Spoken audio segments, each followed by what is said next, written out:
Welcome to another episode of the Pillow Fright Podcast. I'm Alyssa. I'm Kay. And I'm Emma. And we are your three besties here to keep you in the loop with all things horror. Yeah. So keep us in the loop. All right, guys. Well, what is going on in horror? Well, for all you nerds, we have another comic book that's getting adapted to the screen. Ice Cream Man, which is a horror anthology series that serves up a range of horror flavors and genres, all held together by the Ice Cream Man, is going to be brought to your screen by the writers of Beetlejuice. So it's going to be for Screen Gems, and it's Alfred Goh and Miles Millar. They created the Wednesday series and, of course, the new Beetlejuice movie. So they are going to be adapting this for Sony. And this comic has been in and out of development hell. It was going to be on Quibi, which rip, and other projects, but this seems to be a lot more serious. And so if you're a fan of horror comics, we have something else to look forward to. Cool. Is Clint Howard involved? I wonder if it has anything to do with the original Ice Cream Man. I don't know, but my heart needs Clint Howard in there. Next up, we have a new trailer for the movie Invoking Yell. It is a black metal horror movie.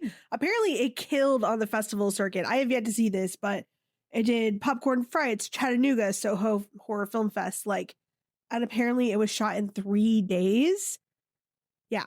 So I'm really, really excited to see this movie. And it's coming out September 20th, I believe, on VOD everywhere. The whole, it's a feature length. Yeah. Yeah. That's exciting. Yeah, apparently it's described as a love letter to black metal. Invoking Yell is set in 1997 south of Chile. Interesting. I know, I'm just not a Norwegian black metal. What? That's Chilean exciting. black metal. Here for it. I Here am for it. I am absolutely here for it. Yeah. Well, guys, guess what?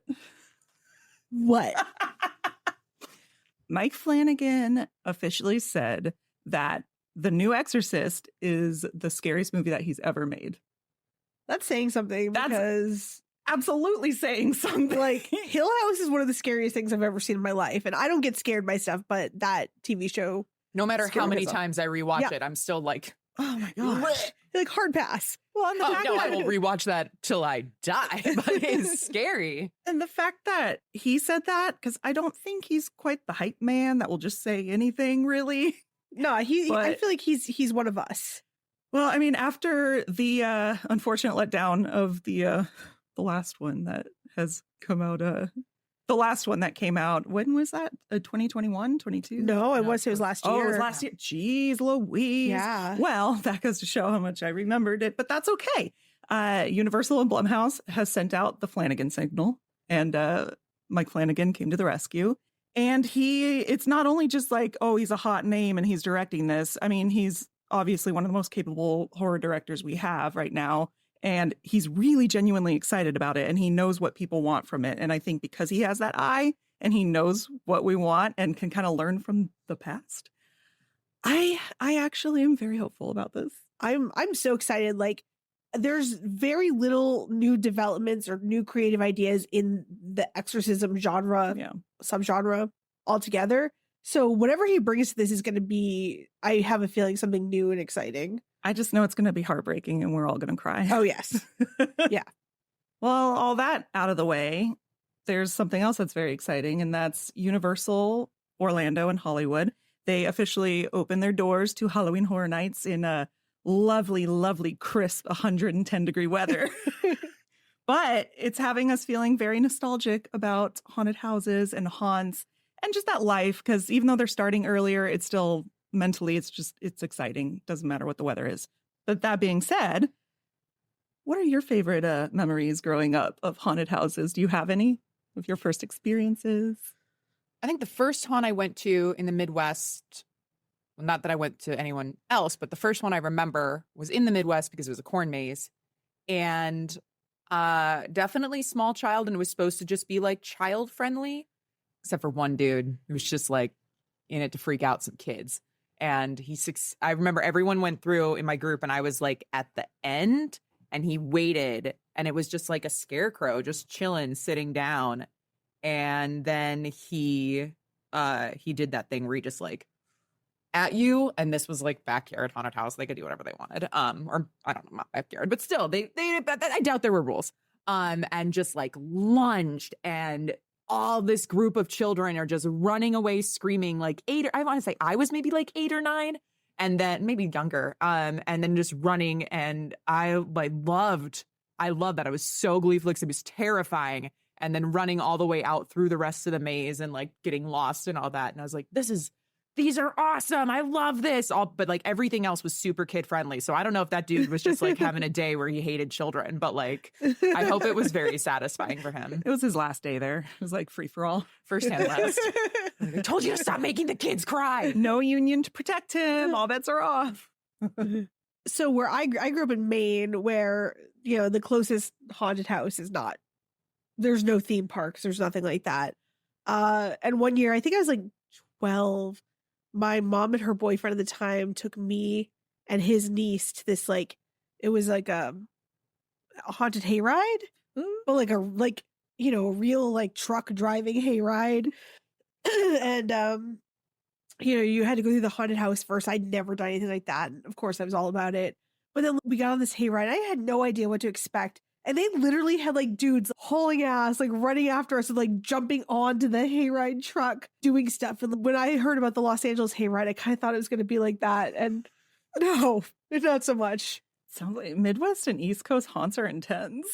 Yeah. Then They don't give a... there was another one that opened in my mid-20s. It was called The Gauntlet. It was in southern Maine. And this was like a big deal. Like I drove like 3 hours to get to this. Like I was home for some reason. And it was definitely way more like, you know, the LA hayride. They did like acting, but it was like, you know, teenagers with like really thick Maine accents. Oh my God. Like, it's alive, bub. It's alive, bub. Wait, what's a Maine accent? I don't know what the Maine accent fill you smart car with lobster Smart, garbage. Smart cabbage. Okay. Why is that? Like, I know to Boston, it'd be like, you pack your car to by the bar and get a beer. Why is Maine, you fill your smart car with lobster garbage? What did you just say? It's the same thing, essentially. Is it? I mean, Boston accents compared to Maine, like Maine's a little bit like, it's like Boston, but it's slower. So it's like, you know, You can kinda sometimes dead understand is it. better. Like, Sometimes dad is better. Okay, so think of Judd. Okay, got Still it. stuck on why you're filling your car with lobster garbage. why wouldn't you fill It's your gonna be car like with lobster garbage? Many reasons. It smelled terrible. 20 minutes later, we're like wrapping up the episode, but why? The main thing that I say all the time, and then Brandon's like, what the fuck does it mean? Like, instead of saying yes, I'm like, yeah. Yeah. And he's just like, what? Yeah. And like, I like reading that in all Stephen King books. Like, Judd, everybody just goes, yeah. yeah. It just means yes. It's like, yup. Yep. Yeah. You took a 1-syllable word and you shortened it to a 2-syllable word. That's like the total opposite of being raised on the West Coast in California, where everything is shortened. right. Like, I want some chos today. Can I get some za? Like, all the food items need to be shortened. I don't think I've ever said the word chose. We used to say that in Horror Nights, my last year working. Speaking of which, oh my gosh, I didn't even plan that segue. I have a couple of memories and haunts. And the first one that I ever have, I think I was like 7 or 6 or 7. And I didn't even go in it. It's I lived in Sonoma, and we used to go to Santa Cruz once a year, just I guess because that was the closest kind of like theme park sort of. Well, not really. There were more, but we used to go there, and there was a Funhouse there. And I was too scared to go in because on the outside there were these like goblins and ghouls that just terrified me. And I remember it being gray with these red eyes. And my sister said that it was so scary inside because there was a ghoul that was like holding a head. And in my brain, I thought it was the most terrifying thing I could ever envision in my life. But it was probably just like, it was probably just like one of those. And that's my first memory of whatever, like some sort of haunted thing that scared me. Little did I know I was on the Lost Boys territory growing up, and I miss it. And yeah, the boardwalk, man. But the one that I went to that I remember was 1993 or 4. We used to travel a lot because my mom was a travel agent, and we went to Florida, and we thought, oh, Florida's doing this cute little Halloween thing called Halloween Horror Nights in Orlando. And I think this was like the second year that they ever did it or something like that. And the only memories I have as a 7-year-old kid was going up to the window and my mom or my dad being like, is this kid friendly? And the lady would be like, totally. Yeah. And we walk in, and I've never been more scarred in my entire life. Like, I will find the pictures because I have a whole photo album and I will show them because it's insane. The haunts, I would not go in. My sister said they were all black and like everyone was killing each other in the mazes, and my 7-year-old brain couldn't comprehend that. And then my dad was like, here, while they do the haunts, I'll take you on the rides at Universal. So we went on the Earthquake ride in King Kong. Still, most terrifying thing that I've ever been on. I was screaming. My dad's like, can't win. And I remember we exited because I had to exit the ride in the back, like the shortcut. And then I saw one of the actors, which now I know he was on break, probably just like, I'm hungry, just walking with his like to his spot. But I thought he was heading towards me and I started screaming. And I remember my dad being like, I'm very sorry, just like escorting me out. But I mean, I fell in love with it after that, obviously. But it was an experience going to one of the first like horror nights ever as a traumatic, like, haunted child. I mean, the horror aspects of like any like Six Flags is a huge one, but even I don't remember. I rarely went to Disney a lot growing up. Like we would drive down to Florida, but the only part I ever remembered of Disney is the one part of the Haunted Mansion where you're in the little thing and it points to a mirror and then it puts like a ghost over one of the couple and it put the ghost over my grandmother.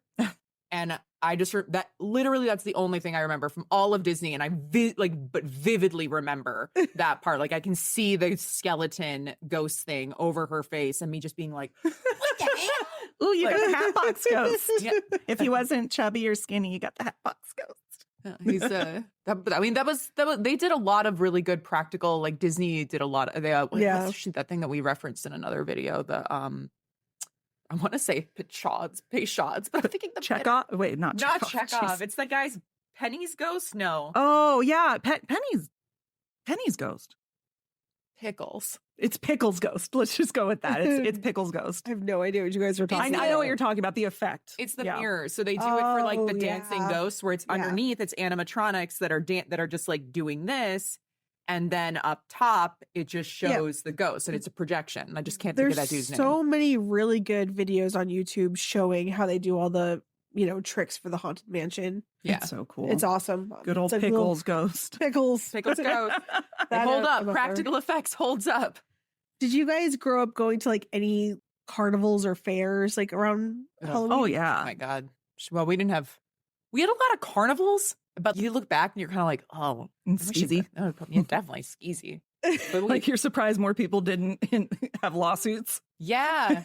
Though we did have one of those Six Flags where one of my favorite rides got shut down because like someone lost their feet. Oh God. At our Six Flags. Yes. Oh, the one that whips you around. Yep. Yeah.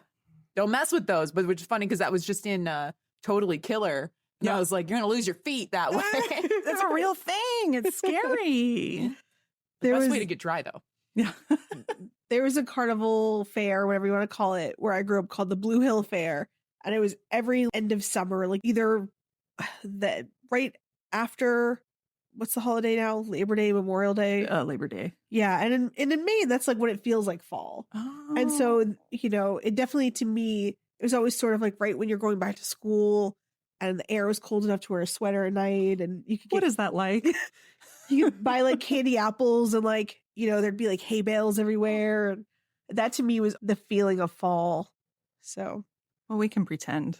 We can pretend even though we're sweltering in 107-degree weather today. I mean, I've always wanted though. I guess there's like the OC fair and there's some of those things here, but it's not like county fairs. Yeah. It's not something that travels from town to town and just sets up in creepy, but that a lot in Wisconsin. Those came around all the time. Yeah. But then I think all the fairs that we would also have would just be like Strawberry Fest, Chocolate Fest, berry, like just generic fests that had carnival rides. But the rides always freaked me out. Oh, I They'd know. always look super dangerous. And the employees working them were always a little like a little riffraffy. They did have fried butter, fried Twinkies. Oh, we had this thing called doughboys on the East Coast that you guys don't have out here. And it is the best. Oh my God. It's like you get it at a fair or at a carnival. It's basically like what's that stuff? It's like a funnel cake? But it's not a funnel cake. Funnel cake is like hard and gross. These are like flat and doughy and delicious and like flaky, and they slather them in butter and powdered sugar, a little bit of cinnamon, a little brown sugar, and they kind of like dust it all off so it's just coated with it. And that, I swear, I would eat like 10 of them if I could. Like You're describing a funnel cake. Guys, it's not the same. I have a problem because the minute you said hard and gross, my brain went a different direction. And the entire time you said that, I need to leave because I thought you were talking about it could have made sense in another context. Well, that's not. I was talking about a delicious funnel cake. That's Not a what funnel she cake. said. Oh Yes, my funnel god! cake. You did it. Ha! It's funnel cake. You admitted it. They're not. They're the same thing, but they're made very differently. And I was so disappointed when I went to like Santa Monica Pier or something like, oh, funnel cake, same thing. Not the same thing. Not the same. You maybe just had a bad funnel cake, though. No, it's not the same thing. I swear. Some things they just don't eat out here. Never seen fried butter. Oh, You know? butter, man. I've always wanted to taste it just because I'm like, It's You've never curious. tried yeah. it? no. Like I've just never because I grew tried- up around it doesn't mean I'm gonna like do like. You I'm gotta still try grossed out. all the. I've had carnival a foods. fried Oreo and but I've never tried a fried Twinkie. I didn't even have a Twinkie until adulthood. I've had like maybe 2 Twinkies in my life, zebra cakes and oatmeal cream pies all the way. Right. But That's like what she said. I the- gotta go, guys. Disgusting. I know. I'm sorry. I'm trying. Fried butter. I was just like, but why? Like a stick, just a stick of butter on a stick, fried. So it looks like a corn dog, but Yes, it's butter. but it's just butter inside, and it just never made sense. I was like, but why? And then like I wouldn't eat that. But yeah, out here in California, they'd be like, So humans what's wrong with you? go to a window and they're like, I'd like that entire stick of butter, please. Yeah. But coat it with fat and oil. Okay. I mean, Wisconsin. If you fried cheese, I guess you could fry butter. Like, but I'm getting myself a Stay Puft Marshmallow from Halloween Horror Nights this year. I keep on Yes. seeing them, and they look really. I'm not gonna eat it though. I'm just gonna. Just save it and have it wrinkle up like that I'll put it sad in. sack of ball right there. It's so cute. Oh. If you too grew up with hometown haunts and traveling carnivals, then boy howdy, do we have a movie for you. Oh, this week's movie is a classic from horror titan Tobe Hooper. If you haven't guessed yet or read the episode title, we're talking about The Funhouse. Oh no, I can't remember it. Never mind. I'm stopping. Rebellious teen Amy defies her parents by going to a trashy carnival that is pulled into town. In tow are her boyfriend, Buzz, and their friends Liz and Richie. Thinking it would be fun to spend the night in the campy Funhouse horror ride, the teens witness a murder by a deformed worker wearing a mask. Locked in, Amy and her friends must evade the murderous carnival workers and escape before it leaves town the next day. I just keep hearing the music in my head. Oh, I love it. Oh, this is one of those movies that, like, in my brain, I think of it as kind of grimy because A little bit, yeah. it feels Mhm. like the carnivals that we've been talking about. They nail that Yep. all together. But then rewatching it, I'm completely astounded by like all of the practical things that they pull off in this Yes. movie. It for the budget that they had and the little crew and hearing about extras getting sick and things like Oh that. my Like, gosh, I what a know. shoot! What a shoot! And it has, I think, one of my favorite scores, like any horror movie. I love that. It's so dramatic.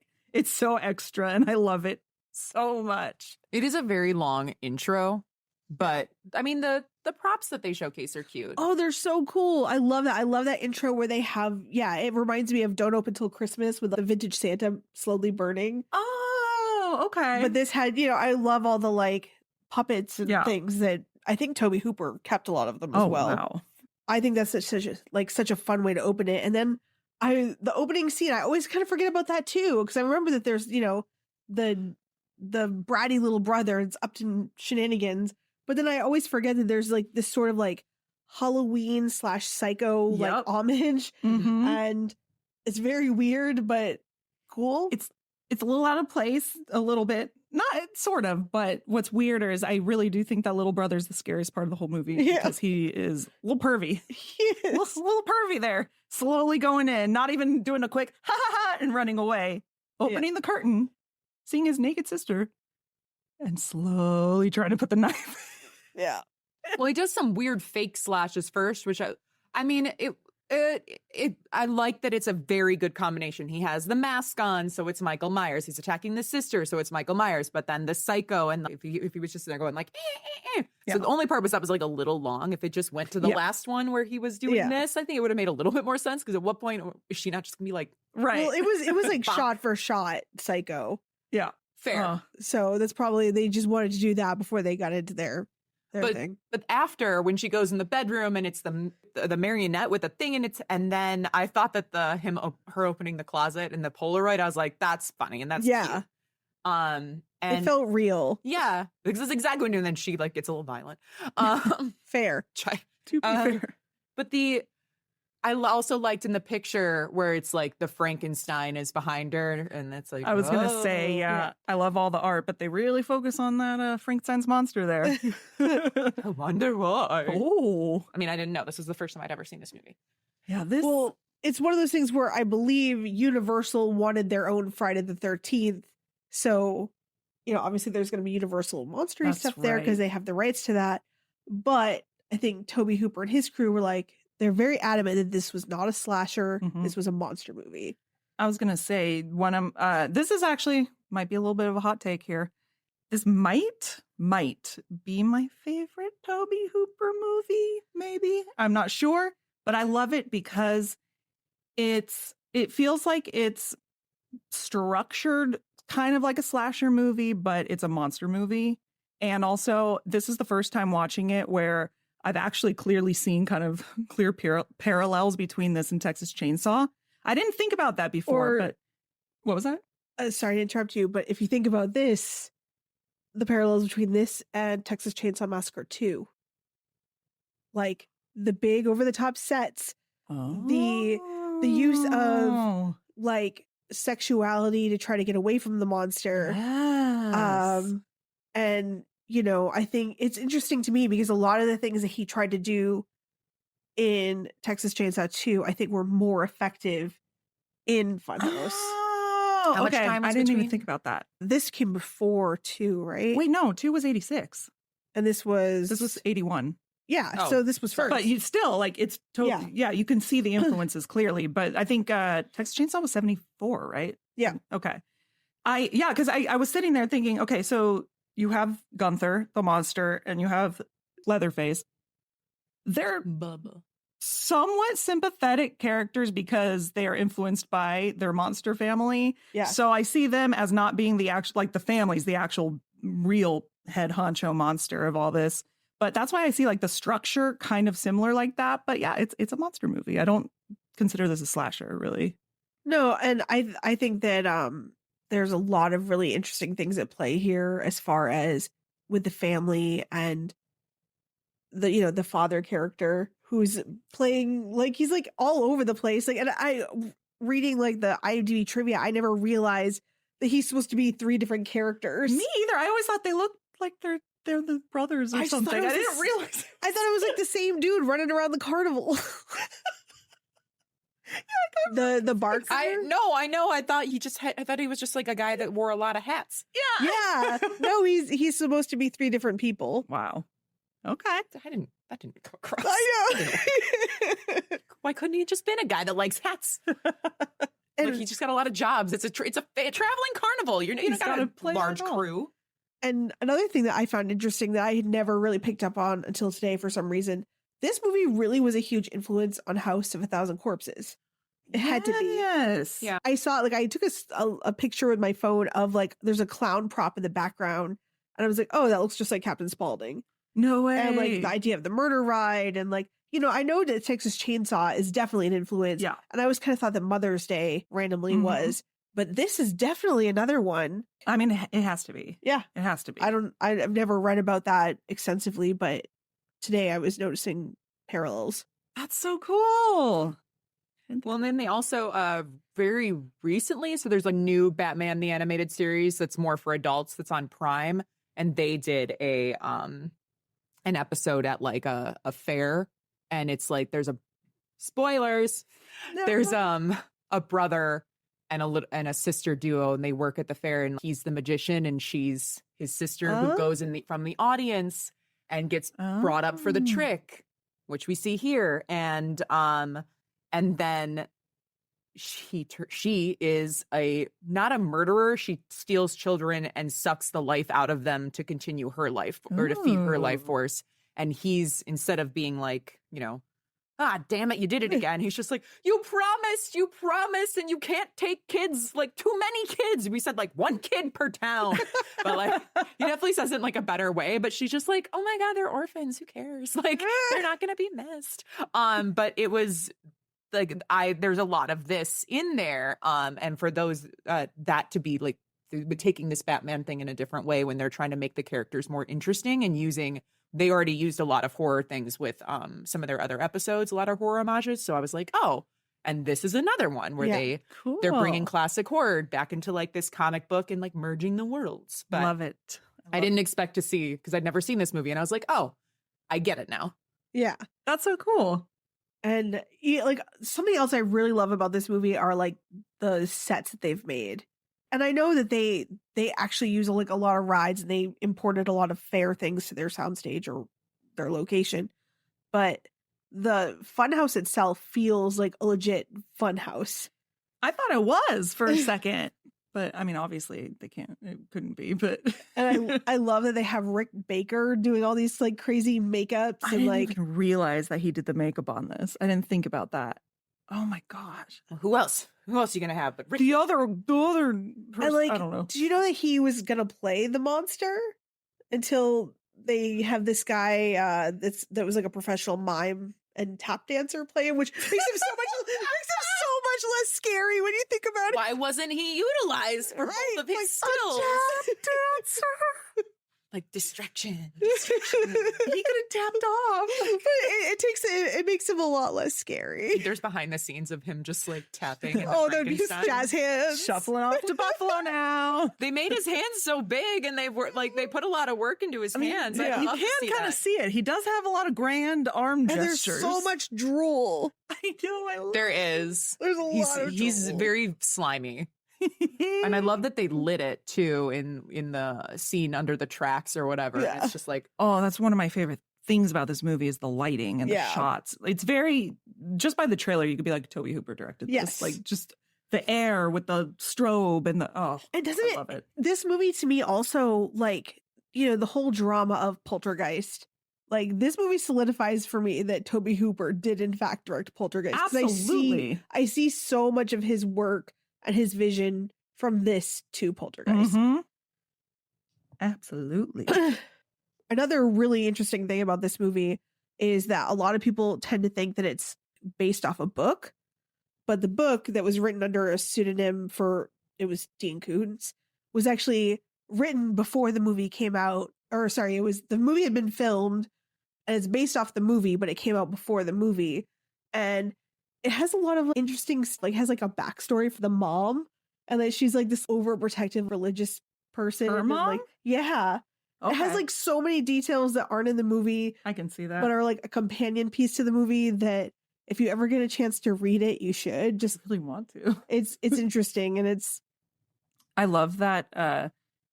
What's his face? I don't know his character name, but he looks like a combination of, or he looks like if Bo Bridges played Bob in Halloween. What's his character name? The boyfriend of the blonde? Buzz? Is that Buzz? No, No, that's not Richie. Buzz. oh, you're talking about Richie. Is that his name, Richie? Yeah. I thought it was Bo Bridges for the longest time, but because he kind of looks like Bo Bridges. But I love his death in this. Oh, is he like? Yeah, 'cause you don't sort of? expect it, and out of nowhere, yeah, it's like elongated, and you just Yeah. hear the screaming. That's when they first show the wind blowing, lighting effects of Yeah. the Tobe Hooper world, and it's very dramatic, and I love that, and I love how they were just like, "Hey, he's done now," and then he goes through the what is it called? Words, the seat, The ride. the ride seat. He just opens the door and I was like, here it is. and then Buzz is like, "Oh, gotta axe him in the head now," and then they realize it's Well, Richie. they yell at him to tell Buzz to do it, and then they're like, you killed him. It's like, 2 seconds later, and his face would have been, in the light, and then he has his girlfriend going, chasing after, like walking with a knife. To be fair, that's very traumatic. I mean- I probably would be doing that too. like, my biggest issue is that Buzz looks like he's like 40 and everybody else looks like a teenager. I know. I mean, they all look like they're 34, and except Amy. Amy looks, except in close-ups, but she looks. No, she is younger. Like she younger. actually was younger. She looks younger. But you knew that guy was going to get it because he gave a tragic story of his brother locking him in a closet and all this stuff. And then, sorry, dude. Like, that's it. You were like not the asshole, but like sealed his fate. That guy that everyone's the like, written this description. Guy. That's it's like E and then like a bunch of H's. Yeah, guy. And then he tells the story about his brother traumatizing him when he was a little kid, and it's like, as soon as he said that, I was like, rip. That guy's gonna get it. And then they did that with the hanging and pulling him up, which was and even the look of him after going through with the axe in his head was great. And it's just, I love that shot. I mean, I think like it takes a while to really get to the kills in this movie, but it's kind of fun. Like it takes you on a night at a carnival in a very real way. Yeah. Like I've never been to like a carnival with like, what do they call it? Like a hoochie coochie tent. But I distinctly remember my grandpa talking about trying to sneak into them when he was a kid. Is that what it's called? Yes. It's like a burlesque tent, That's they call it the hoochie coochie tent. That's my new show name, the Hoochie Coochie Tent. Come on in. I feel like if you went to like Coney Island, you could still see so much of this stuff. Probably. Oh, I love it. And they're probably still like 78 doing it and just in life. good for them. No, exactly. Rocket Good for ladies. them. But the little sideshow that they had, which, I mean, the sideshow museum, like we've talked about in a different episode that I've went and I loved all that kind of stuff. And like especially like the deformed animals or that had birth defects, and then like seeing it in this movie is like, oh, that's crazy that they went and got them. Yeah. But the cow, the two-headed cow. Yeah. I don't know. Was that, I mean, how did they think that's real? that they found a cleft palate cow and a two-headed Probably cow? went searching. At the same time? They used an actual like traveling carnival animal farm situation. No, but I get so scared, existed. Well, they probably had a. No, they I mean, hired them. Well, no, but I'm saying like those.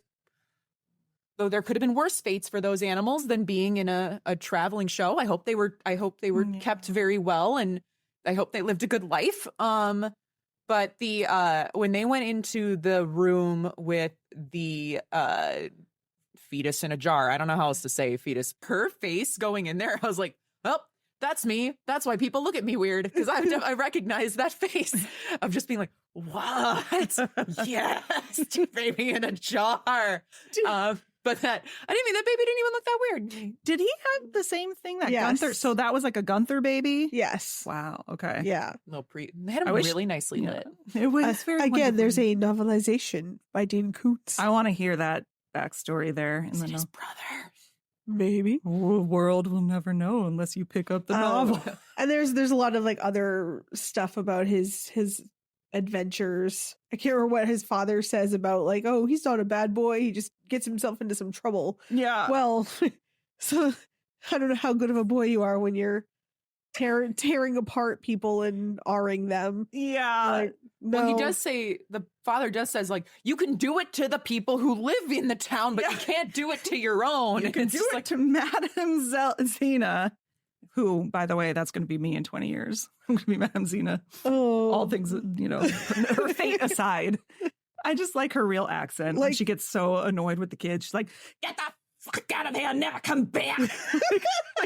That's like, she did something that I feel she earned her money. It's a hard time today, so I wouldn't put it past, that happening for people. I get it. By the way, we're doing an Indiegogo. Speaking of, great segue. Donate to our campaign. We have a new perk. Oh, to clarify, that was a joke. What's crazy to me is that these kids are just like, hey, you know what's going to be fun? Just let's like spend the night in the Funhouse. Woo-hoo-hoo. Like, what a bunch of assholes. I know, at a time where there was no such thing as cameras everywhere. Right? And just like, oh, my parents are totally going to be cool with this. Just going to be like, hey, stay in a friend's house. What I'm confused is how the little kid, the little brother just keeps showing up. They show flashes of him just slowly sneaking around. I was like, how is he not home? Right? What a little D. I mean, I don't think he was really necessary to the movie besides the opening. Right? I don't know why he kept, Yeah. I don't know why he was there. I was expecting there to be like, does he save her? And no, No. he Yeah. just looks and he's like, I'm going to get you. I think I'm he's just gonna go there home. to bring the parents to collect him so that she could try to shout through the fan. Yeah. And I think that was literally the whole point of that, because otherwise, I don't know why he was there. It would have been cool if he was more integrated in the finale a little bit, Yeah. like maybe saving them weirdly. And she's like, thanks. I'm not going to kill you after all. But her friend's death is like, I think, my Ooh. favorite death because that's so brutal. The girl, Yeah. what's her name? It's on the Liz. list, but Liz. I love how that's shot. I love that with the fan in the background. That used Yeah, to scare it's the just like crap out of me as a kid. The like, because it creates a strobe effect. Yeah. But in a practical way. So it's not just like a light like that coming out Yeah. of nowhere. Like, it makes sense. And then she pulls the whole, I know you like girls, which I guess technically is a smart move in the moment to try to get psychologically him on your side. But Well, they try to do that in Texas Chainsaw Massacre 2 as well with Stretch. yeah, which Yeah. And I mean, it doesn't work out for her much better, but no, I mean, at least she survived. yeah, she's But, the final girl. yeah. But it's definitely a theme that Tobe Hooper has played with. The, I did like with Buzz's death that even though it doesn't happen on screen, because at first you think he's going to die, but then he gets saved by his rock hard Yeah. abs. Yeah. The him coming out, like being presented to her on the clown, I thought was really cool. Yes. Yeah. Yes. Especially if we weren't going to get an on-screen death for him. It's like a very, Love that. It's very Jesus-y. It is. But with Or like clown- Greek tragedy. Yeah, There it was was- something very Greek tragedy Right. about it to me, but it was a clown. Yeah. It's very It's dramatic. scary because it just, with the music swelling up too, and she's just staring, crying, and you think, oh, is the clown like in disguise or is it just a statue clown? Like, Was this like their first date? supposedly, I don't think it was. Before.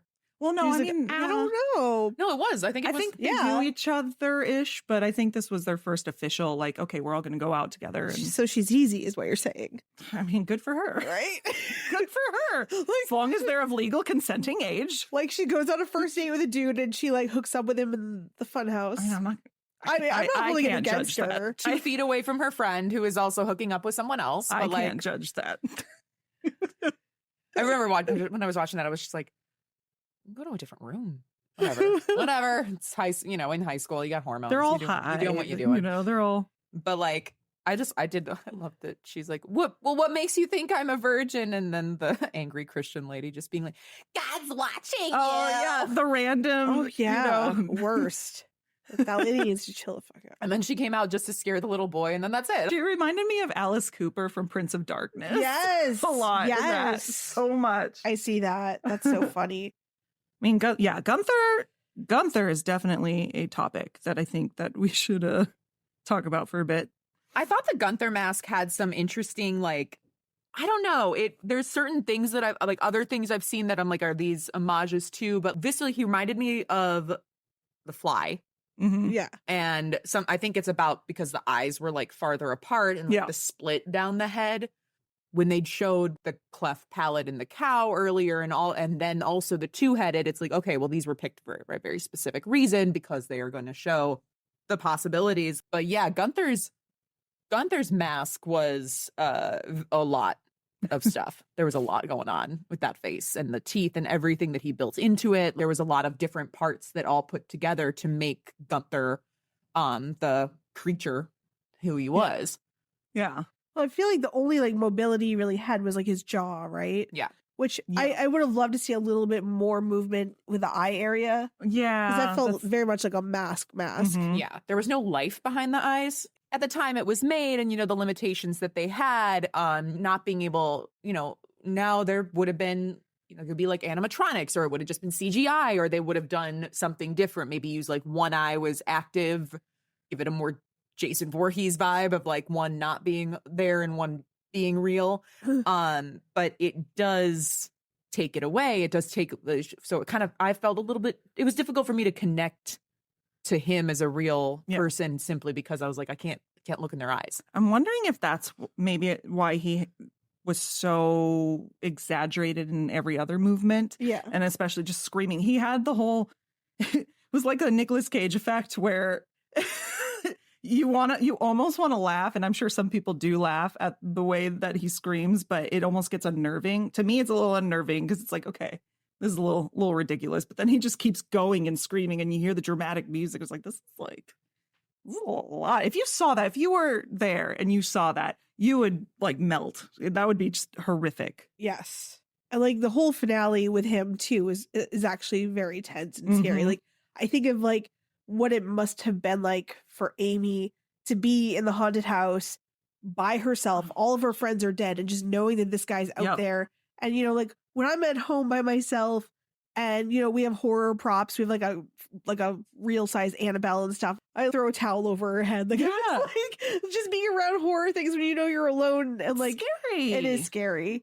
And so I can only imagine just knowing that this creature is looming and out to get you. And it's bad enough, like in a slasher movie or whatever, if they're chasing in your own home. But if you're in a fun house where you don't know which way's what, at every corner something's popping out at you, like, like it's just, oh God, that's terrifying. And then as they get to the mechanics of it with like all the gears and things, Yeah. like, and then, she at first when she looks at that, you see it as like there's no way out. It's something hits it before he does. It's a board or a piece of metal or something drops into it. It's the gears. Oh yeah. And it chews them up. So it shows you what those gears can do before it ever touches him. Yeah. And then by the time she has that final battle with him, and you kind of know that you're like, get him, get him, get him. And Yeah. you're just like waiting for those gears to chew him up. I also got, I mean, this is my stupid brain. I got kind of sad when he died, even though he's done terrible things and I'm not actually sad, but there's just something underlying so sympathetic about him. Just, I don't know. No. All the bad stuff aside, just growing up. I think of him as like a child growing up, and that's what makes me sad. But adult, like current him, obviously, no. But I don't know. There's just something sad. They did the prequel. If they did the prequel, then yes, they'd be very sympathetic. But I did like that the electrocution and all the different ways was kind of like a little bit about what he also did to other people. Yeah. And we don't really know what he did to Buzz, but the other aspects of it were very much retribution for what he has done to others. Granted, we don't know. We don't know what he did to all the others, but the others that we got to witness. So it's a nice way to like tie all that into one very planned out and intricate death. Yes. Yeah, I know. I was fully there for, usually when they have monster movies, I hate seeing them die at the end because usually it's very sad. And this one, it felt earned. So yeah, I had no problem with it. And I love when like she's like leaving and it's a fat lady is just like screaming in her face. Yeah. She looks just destroyed when she's leaving. She is. I was fully expecting her to hop in the back of a truck and just go and just laugh like Sally. But Toby's like, I've done that. He's like, nah, it's time for He's like, time for a change. Everyone else for the next 20 years is gonna do what I have already done. So let me mix it up. Just have her walk away. And literally the fat lady is gonna sing in your face. Yep. Yeah. The fat lady was the star of the carnival. She traumatized the little boy. She was in the opening. She's everywhere. She is the lead. Well, and I actually love that nobody found her. There were no cops or whatever. She literally just walks, like she made it out. Well, and it's crazy when the camera, zooms out and we see all the carnival workers just like cleaning and starting their day. Nobody's just like, what is this girl wandering out? The lady's there. The Alice Cooper lady is there. Yeah. Just like wandering. There's nothing. There's no She's like part of the carnival. She is. Yeah. There's no response to like, this girl being just absolutely destroyed. Yeah. So I think another thing we really got to talk about is that this movie, like nobody expected it to be a success. Yeah. Didn't have a giant budget. I think it was like $3 million or something like that. Mm-hmm. And I believe at the time, and there's so many stories, I don't know which are true. Supposedly Tobe Hooper turned down E.T. to direct this, to make this. Yeah. But then there's conflicting things where supposedly the success of this was the reason why Spielberg hired him to do Poltergeist. So I in my head, I don't know the truth, but in my brain, the story is probably they were looking for a project to work together and Poltergeist ended up being it. Mm-hmm. Whether this movie existed or not. But I don't know. I'm sure that there's a historian out there that knows better than I do. But yeah, this movie came out and critics liked it. It was a big hit. yeah. And like, if you know anything about Tobe Hooper, a lot of the movies that he made were not hits. Yeah. Like, not until far after the fact. Same with like, John Carpenter, who's Right. never actually had a hit Which movie. is just Yeah. mind-blowing to me. And a lot of Tobe Hooper's movies were not successful. Some were, some. But What else anyway, did he do again? He did Life Force. He did TCM. He did this. he did another one called it's something he did with Robert Englund as Marquis de with the Sade. cover. And Yeah. that cover scares the crap out of me. I watched that movie like on repeat when I was a kid. Man. And then with all the poltergeist drama that tarnished his legacy, and I mean, I don't know if it has or hasn't, but it definitely bums me out when I see it on the internet now, as a filmmaker, and when someone's trying to take something away from someone, Yeah. and like posting like BTS photos that don't look, that could be taken out of context too. I don't know if you're familiar with it or not, but basically there's a big rumor that Spielberg directed Poltergeist, and I don't think that's true either. I'm assuming he was on set and he had opinions, Right. but I do think that it was Tobe Hooper's movie. Anyway, Yeah. but yeah, this movie got some success, and one of the quotes I pulled just because I thought it was so interesting, because if you know anything about Siskel and Ebert, they freaking hated horror movies, disparaged them whenever they could. And this is a quote from Siskel where he said, "My final guilty pleasure, a film I'm embarrassed almost to admit I like, is a film that starts out like a mad slasher movie, except it turns out to be a rubber knife, little brothers having fun with the sister, and I don't think I've knocked any other category of film more than the slasher pictures. But this movie, The Funhouse, gets beyond that very quickly when it tells the story of 4 teenagers, 2 couples who visit a carnival and have a lot of fun until one of the guys makes a suggestion to stay a little bit longer." And that's Siskel. Wow. And like, it was on an episode that was all about guilty pleasures, but to hear him say that is interesting to me, because I would say that that's something he never did much in his career. Siskel was the one who actually got he got like angry. Yes. At slasher movies. Yeah, they both did. They both, it was hard to get one over on them. Oh wow. And this movie was on one of the first issues of Fangoria's cover. It was volume 1, issue 11, February 1981. I mean, that's something to write home about, in my opinion. Yeah. But yeah, it was definitely a movie. And as I said before, supposedly, depending on which source you believe, this movie got him Poltergeist. I believe that. I feel like I believe that. I don't know. I'm mixed on it. I think that they, as I said, I think that they were looking for something to work on together. Yeah. He loves that show. It's interesting to talk about. No, it really is. Tobe Hooper really seemed to love the theme of backwoods, gritty movies. Oh, I'm sorry. He seemed to go back to the themes of like incest and hillbillies and small town folk. And I wonder why. I don't know much about his childhood or anything like that, or maybe it's kind of like Rob Zombie, where that's just something that he gravitated towards. Maybe. When was Deliverance? Was it before? It was 70s, right? Yeah. 70s. Okay. I wonder, maybe that's just an angle that, I don't know if he had a real life encounter, or that's something that freaks him out. But yeah, I just love that there's the backwoods approach still here, but in a fun house. It's still a very small town. And then, the carnival folks are definitely portrayed as a little backwoodsy, a little salt of the earth. Salt of the earth. I like that. But I think more than the backwoods aspect, I really love that this part of his career, he started playing with big set pieces of the idea of like, in Texas Chainsaw 2, where when you see the layer that they're living in, it's this like giant cavernous thing. Yeah. Was it a shutdown carnival too, or what was it? It was. I know it was a mine. I think. Yeah. But it looked like it felt very similar to this. I mean, I think that hits all the points. Yeah, I love this movie. I remember seeing, when I saw it for the first time, it really affected me, certain things about this. And every time I watch it, I pick up on something new. And I just love that it's its own thing. Like it's a monster movie. It's not a slasher. It's not, we're going to make Friday the 13th because Halloween was successful kind of thing, really. Which is what the studio paid for. Exactly. And that's why I think it's hilarious that it's like, you did sort of, but it's its own thing. And I love that. And I love just the isolation of the Funhouse. And to me, it's one of those things where, everything in his filmography pretty much stands alone. How many times have people ripped off or like homaged his movies since? Every single one of them, and he has such an iconic career and he has such a strong vision that, this is one of those movies. It wasn't the first one I ever saw. It wasn't my favorite one that I've ever seen, but it definitely holds a special place in my horror heart. Yeah. I mean, it's a classic for a reason. And I like it. I like its place in horror, and its soundtrack is the best.